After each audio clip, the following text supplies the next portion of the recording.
안녕하세요. 사연을 부탁해입니다. 오늘의 사연을 소개하겠습니다. 그날도 식당 일을 마치고 홀로 소주잔을 기울이고 있었는데요. 한 30분쯤이 지나자 휴대폰이 울려댔습니다. 보나마나 어머니일 게 뻔했기에 들은 척만 척 쓴 소주만 들이키고 있었어요. 잠시 후 누군가 식당 문을 열고 들어왔습니다. 내가 더 이러고 있을 줄 알고 쫓아왔어. 추운데 민서까지 데리고 뭐하러 나왔어요? 네가 허구한 날 소주나 퍼마시고 있으니까 쫓아온 거 아니야. 얼른 정리하고 일어나. 네가 뭘 잘못한 게 있다고 이렇게 힘들어하냔 말이야. 어머니 목소리에서 분노마저 느껴지고 있었는데요. 그런 어머니 심정이 충분히 이해가 되었기에 제가 긴 한숨을 내쉬었습니다. 어머니가 분노 가득한 목소리로 다시 말했어요. 민서 엄마 그 인간은 천벌을 받을 거니까 그만 잊어. 네가 뭐가 아쉬워서 그 인간 때문에 이러고 있어. 민서 엄마 때문에 그런 거 아니니까 걱정하지 마세요. 그게 아니라면 허구한 날 왜 이러고 있어. 말 나온 김에 어디 속 시원하게 말 좀 해봐. 어머니가 자리까지 잡고 앉았는데요. 어머니께 죄송한 마음이 들어 고개를 푹 숙인 채 다시 한숨을 내쉬었어요. 그런 제 모습에 어머니가 소주병을 들고 순식간에 들이켰습니다. 엄마, 술도 못 드시는 분이 뭐 하시는 거예요? 하나밖에 없는 아들이 이러고 있는데 내가 오래 살아서 뭐 하겠어. 앞으로 나도 술이나 진탕 마시다. 이참에 그냥 세상 하직할 참이니까 냅둬. 알았어요. 앞으로 술 안 마실게요. 그러니까 그만하세요. 네가 홀몸도 아니고 민서를 위해서라도 이러면 안 되는 거잖니. 민서 엄마 그건 인간도 아니니까 두 번 다시 생각할 필요도 없어. 알겠어요. 앞으로는 진짜 정신 차리고 살게요. 그리고 민서 엄마 때문에 그랬던 건 아니에요. 그냥 제 인생이 너무 한심해서 그랬던 것뿐이에요.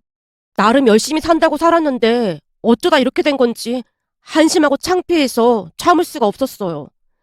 창피하긴 뭐가 창피해. 그 인간 너 아니었어도 그러고 집 나갔을 인간이야. 내가 그 인간 천벌 받으라고 맨날 맨날 기도할 참이야. 전처 이야기만 나오면 어머니 입에서 험한 말들이 쏟아져 나왔습니다. 사실 전처와 저는 결혼해서 딸까지 낳고 한동안 잘 살았어요. 하지만 잘 운영되던 식당이 어려워지면서 다투는 일이 많아졌는데요. 식당이 어려워지면서 전처에게 가져다 주던 돈을 줄일 수밖에 없었거든요. 제게 받던 돈이 줄어들자 평소 사치가 심하던 전처가 견디지 못한 채 하루하루 괴로워했습니다. 그날도 역시나 늦게까지 식당 일을 하고 집에 들어갔는데 소파에서 팔짱을 낀 채 앉아있던 전처가 제게 쏘아붙였어요. 오늘은 좀 어땠어? 그냥 그랬지 뭐. 근데 지금 시국이 시국인지라 우리 식당만 그런 게 아니잖아. 그러니까 조금만 기다려봐. 곧 좋아지지 않겠어? 말을 빙빙 돌려 사는 거 보니까 이번 달도 생활비 얼마 못 준다는 거네? 지금은 다들 어려운 상황이잖아. 그러니까 우리도 허리띠 졸라맬 수밖에 없잖아. 힘들겠지만 조금만 기다려줘. 제가 마치 죄인 마냥 전처에게 사과를 했지만 전처의 머릿속에는 오로지 돈밖에 없는 듯 제게 소리쳤습니다.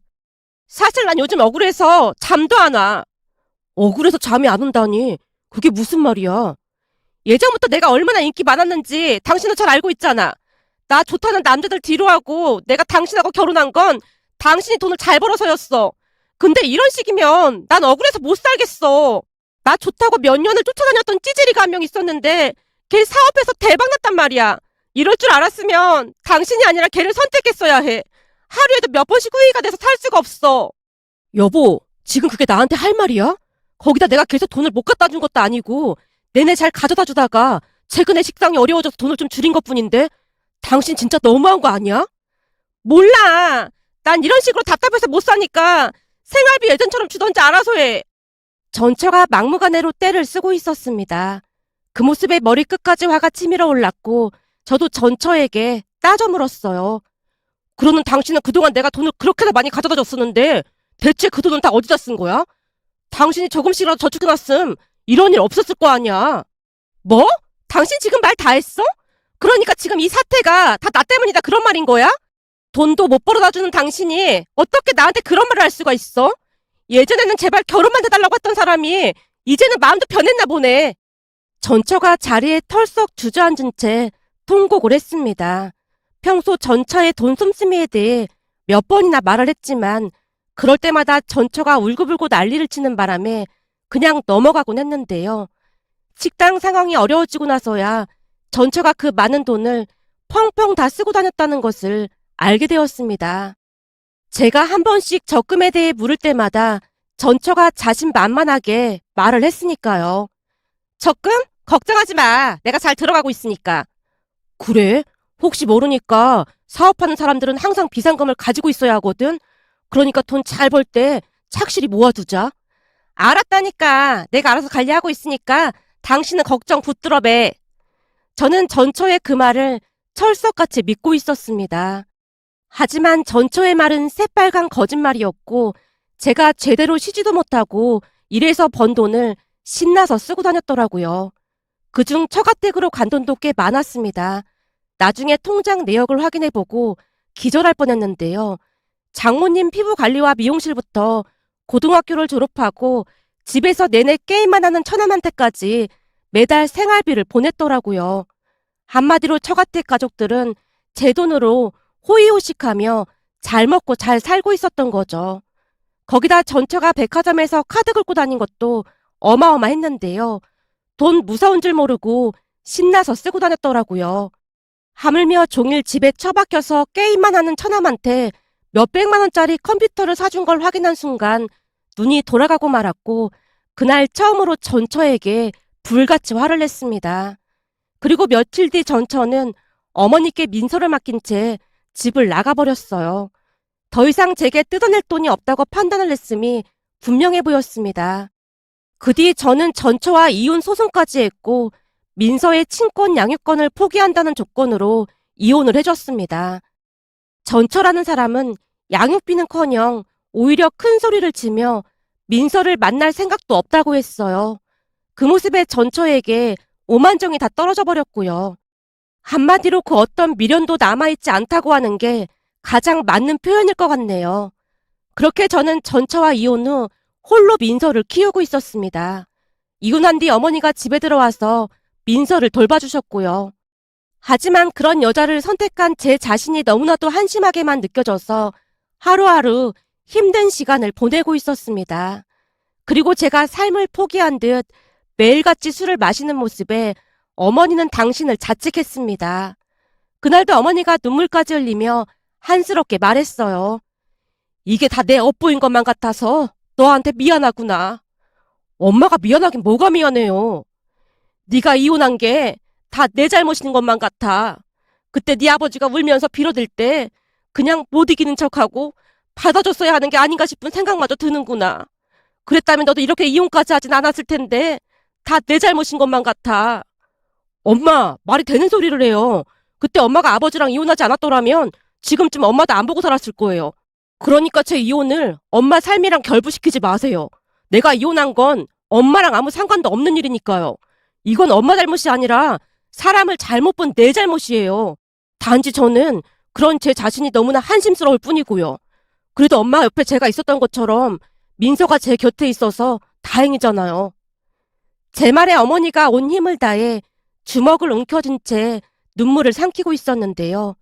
홀로 자식을 키우며 사는 내내 어머니는 얼마나 많은 눈물을 삼키고 사신 걸까 하는 생각에 너무나 안쓰럽게만 느껴졌습니다. 그때부터 저는 정신을 차리고 살아야겠다고 다짐을 했고 하루 종일 일만 하며 지냈던 것 같습니다. 그렇게 하루하루 열심히 살고 있던 어느 날 전화 한 통이 걸려왔습니다. 안녕하세요. 땡땡 카드사입니다.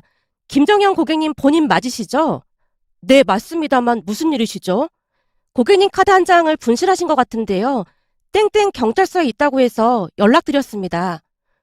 전혀 생각지도 못한 전화에 당황한 채 급히 어머니께 전화를 걸었습니다. 엄마, 혹시 제가 드린 카드 잃어버리셨어요? 카드? 아니, 잠깐만. 이상하네. 이게 어디 갔지? 내가 조금 아까까지만 해도 분명히 물건 사느라 계산을 했는데. 그럼 엄마가 잃어버린 게 맞나 보네요. 알겠어요. 제가 카드 찾아올게요. 네가 카드를 어디 가서 찾아와? 연락 온 곳이 있어서요. 암튼 자세한 얘기는 다녀와서 할게요. 제가 전화를 끊고 경찰서로 향했습니다. 경찰서로 들어가자마자 20대 중반 정도로 보이는 한 여자가 고개를 숙인 채 눈물을 흘리고 있었는데요. 이상하게도 유난히 그 여자가 눈에 들어왔다고 해야 할까요? 제가 경찰관에게 방문 사유를 말하자 경찰관이 자세히 설명을 해줬어요. 저기 저 여자분이 카드를 사용한 모양인데 양심의 가책이 느껴져서 자수를 하러 왔다고 합니다. 사용한 금액은 전부 변상하겠다고 했고요. 경찰관의 이야기를 듣는 내내 여자의 행색을 살피고 있었는데요. 그냥 딱 봐도 형편이 많이 어려워 보이는 그런 모습이었습니다. 20대 중반 정도로 보였는데 화장기 하나 없는 얼굴에 옷도 그냥 허름한 티에 추릴링 바지를 입고 있었거든요.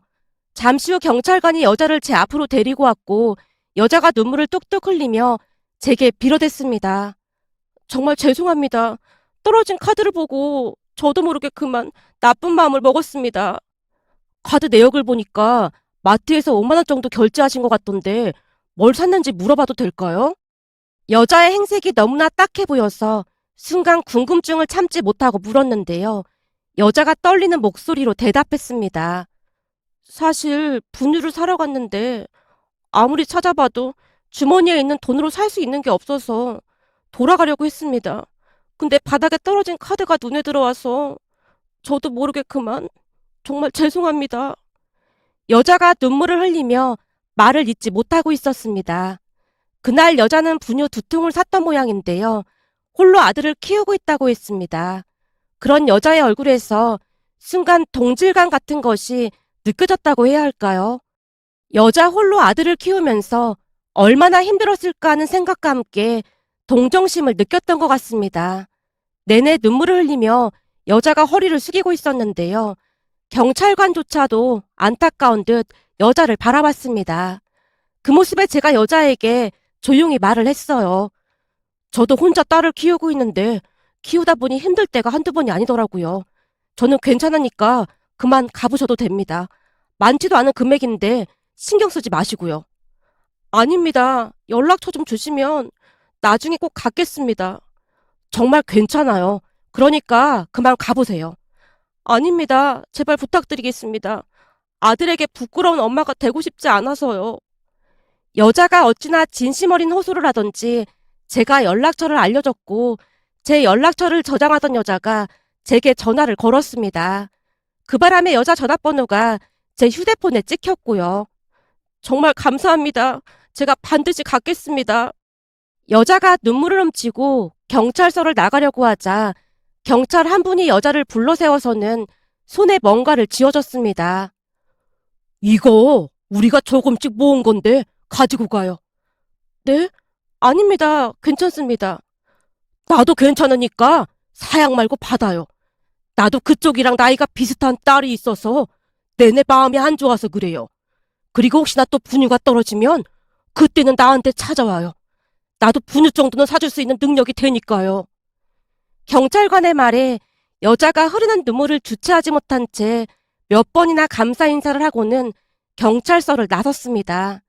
그리고 경찰관 분이 제게 이해해줘서 고맙다는 인사까지 했기에 쑥스러운 마음으로 그곳을 나왔습니다.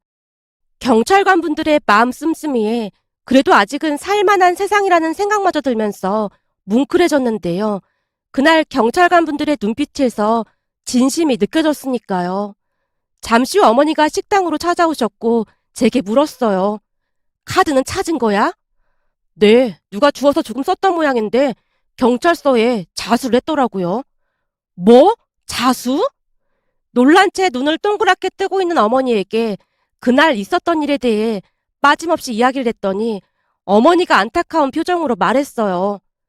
그렇게 힘들게 사는 사람을 그냥 보내면 어떡하니? 제가 해줄 수 있는 게 없잖아요. 그래도 사람이 그러는 거 아니다. 나도 혼자 자식 키워봐서 잘 아는데 그 사람은 지금 벼랑 끝에 서 있는 그런 심정일 게야. 다른 것도 아니고 분유를 샀다며. 네, 딱 분유 2통을 샀더라고요. 그러니까 따뜻한 밥 한 끼라도 먹여서 보내야지. 그냥 보내면 어떡해.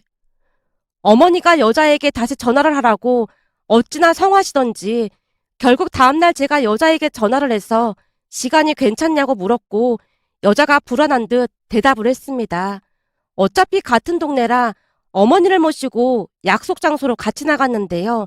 만나자마자 어머니가 그 여자 손을 잡으며 진심 가득한 목소리로 말했어요. 이렇게 잘 버티고 살아줘서 고마워요. 어제 우리 아들한테 얘기 듣고 어찌나 기특했는지 몰라요. 아주 잘하고 있다는 그 말을 꼭 해주고 싶어서 내가 만나자고 했어요. 어머니 말에 여자가 하염없이 눈물만 흘리고 있었고 어머니가 어깨를 가만히 토닥여줬습니다. 사실은 쭉 보육원에서 살다가 어렵게 대학을 갔습니다. 거기서 만난 사람이랑 사귀었는데 임신했다고 하자 그대로 연락을 끊어버리더라고요.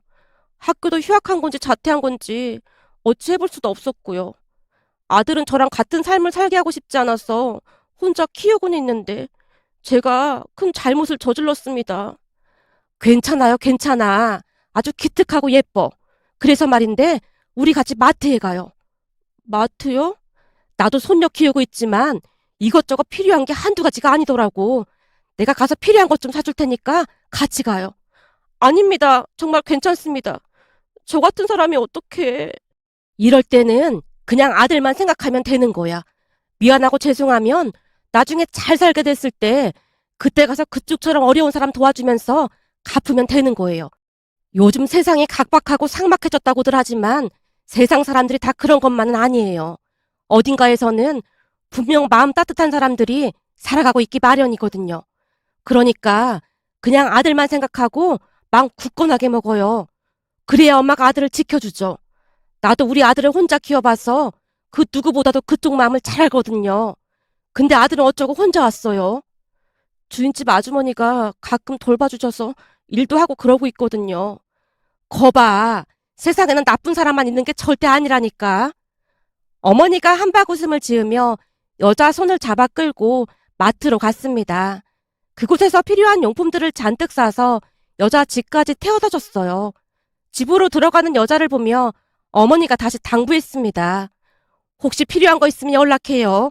그리고 우리 아들이 식당 하니까 그냥 와서 밥 먹고 가도 돼요. 내가 아까도 말했지만 지금은 아들만 생각해요. 집으로 들어가던 여자가 몇 번이나 허리 숙여 감사 인사를 했습니다. 그 뒤 어머니와 은경 씨는 귀한 인연을 맺어갔습니다. 여기저기에 물어봐서 나라에서 받을 수 있는 혜택도 알려주고 우리 식당에 와서 자주 식사도 했어요. 그러던 어느 날은 어머니가 제게 조용히 말했습니다. 저기 은경이 말이다. 여기서 몇 시간이라도 일 좀 할 수 있게 해주면 안 되겠니? 여기서요? 근데 아들 봐야 하잖아요. 그건 내가 민서 보면서 같이 봐주면 되잖아. 엄마가요? 둘씩이나 보면 힘들어서 안 돼요. 안 될 게 뭐가 있어. 은경이 집주인도 가끔 봐주고 한다니까 나도 같이 봐주고 하면 될 것 같으니까 일 좀 할 수 있게 해줘봐. 자식은 커가는데 수중에 돈이 있어야 할 거 아니야. 어머니가 어찌나 간절하게 말을 하던지 은경 씨가 하루에 4시간 정도 식당에서 일을 하게 되었습니다. 그런데 일도 열심히 하고 워낙 밝고 선한 사람이었기에 은경 씨 덕분에 손님도 꽤 많이 늘어갔어요. 어느 날은 경찰관 분들이 식당에 들어왔는데요. 여기가 그렇게 맛집이라고 소문이 나서 찾아왔습니다. 은경아, 맛있게 부탁한다. 네, 알겠습니다. 은경 씨가 반갑게 경찰관 분들을 맞이했는데요. 알고 봤더니 그때 그 일 이후로 경찰관 분들이 오며 가며 도움을 주셨다고 했습니다. 그 뒤 식당이 다시 북적이기 시작했습니다. 아마도 은경 씨 덕분이 아니었나 싶었어요. 그렇게 식당은 다시 활기를 되찾아갔습니다. 그러던 중 은경 씨 아들 정우의 돌이 다가오고 있었기에 주변 지인분들을 초대해서 식당에서 간단하게 돌잔치도 했습니다. 은경 씨가 일일이 손으로 초대장을 작성했고 은경 씨네 주인집 아주머니 부부와 경찰관 가족분들까지 참석을 했습니다. 다들 금반지며 선물을 들고 오셨는데 은경 씨가 놀란 채 거절을 했지만 기특하다며 한복을 차려입은 정우의 손에 돌반지를 끼워주셨어요. 그 모습을 가만히 바라보며 참으로 마음이 따뜻해졌습니다. 어머니 말씀처럼 아무리 세상이 각박해졌다고는 하지만 그런 각박한 세상 속에서 어떤 이들은 서로서로를 도우며 여전히 아름다운 세상을 만들어가고 있었으니까요. 어느 날은 새벽에 은경 씨가 울면서 어머니께 전화를 했고 혼비백산한 채 정우를 데리고 응급실을 다녀오기도 했습니다. 그렇게 우리는 3년이란 시간을 함께 있고 어느새 서로에 대해 그 누구보다도 잘 알게 되었습니다. 식당 매출도 다시 예전처럼 좋아져서 더 이상 걱정거리도 없었고요. 그러면서 은경 씨와 저는 조금씩 가까워져 가게 되었습니다. 조심스레 만남을 이어오다가 결혼까지 하게 되었고요. 사람 인연이라는 것이 참으로 신비롭기까지 했는데요. 그 잃어버린 카드 하나로 이런 인연이 만들어질 줄 누가 알았겠습니까? 우리는 작은 결혼식도 올렸습니다. 그날 어머니가 어찌나 눈물을 흘렸는지 모르겠습니다. 역시나 평소 친하게 지내던 경찰관 가족분들과 주인집 아주머니 부부의 축복 속에 세상에서 가장 아름다운 결혼식을 올렸습니다. 경찰관 분 중 다른 곳으로 이동을 하신 분들도 계셨지만 빠짐없이 참석해 주시는 모습에 뭉클한 마음이 들어 눈시울이 붉어졌답니다. 그렇게 우리는 행복하게 잘 살고 있습니다. 아내는 참으로 마음 따뜻한 사람으로 딸 민서를 정말로 많이 아꼈고 저 또한 우리 정우를 단 한 번도 친자식이 아니라고 생각해 본 적이 없었는데요. 아마도 정우의 모든 것을 옆에서 지켜봤다 보니 너무나도 귀하고 사랑스럽기만 했습니다. 거기다 얼마 뒤 아내가 셋째 아들까지 낳아서 우리는 다둥이 부모가 되었답니다. 요즘은 아들, 딸을 보고만 있는 것만으로도 배가 부를 정도인데요. 딸 민서는 엄마 껌딱지가 돼서 어디를 가도 함께하는 모습에 두 사람의 모습이 너무나 사랑스럽기만 하답니다. 하루 중 가장 행복한 시간은 온 가족이 식탁에 앉아서 식사를 하는 시간인데요. 밥을 먹는 내내 조잘되는 아들과 딸을 보고 있으면 어느새 피로가 싹 가시곤 하거든요. 어머니 또한 모든 시름을 내려놓고 아내와 아주 잘 지내고 있는데요. 어느 날은 어머니가 흐뭇한 미소를 지은 채 입을 열었어요. 이제는 무거운 짐을 다 내려놓은 것 같구나. 우리 며느리를 만나려고 그렇게나 복잡한 길을 돌아온 게 아닌가 싶어. 요즘은 밥을 먹지 않아도 배가 불러. 근데 그 뒤 민서 생모한테는 더 이상 연락이 없는 거지? 어머니 입에서 민서 생모 이야기가 나왔는데요. 전처가 쌩 거짓골을 하고 한두 번 찾아와서 돈 좀 빌려주면 안 되겠냐고 애원했지만 바로 내쫓아버렸거든요. 그동안 세상을 어떻게 산 것인지 꼴이 말이 아니었는데요. 그리 집을 나간 사람이 잘 될 리가 있겠습니까? 그날 전처에게 들어보니 그동안 재혼만 3번이나 했고 또다시 3번 다 이혼을 했다는 말을 했는데 제정신이 아니라는 생각만 들었습니다. 전처가 쫓기듯 가는 모습에 씁쓸함을 감출 수가 없었습니다. 며칠 전 퇴근하고 집에 들어갔더니 문 앞에서 기다리고 있던 아들 정우가 저를 보며 좋아서 펄쩍펄쩍 뛰는 모습에 세상에서 가장 행복한 사람이 아닐까 하는 마음이 들어 이렇게 글 남겨봅니다. 오늘의 사연은 여기까지였습니다. 즐겁게 보셨다면 구독, 좋아요 부탁드립니다. 고맙습니다.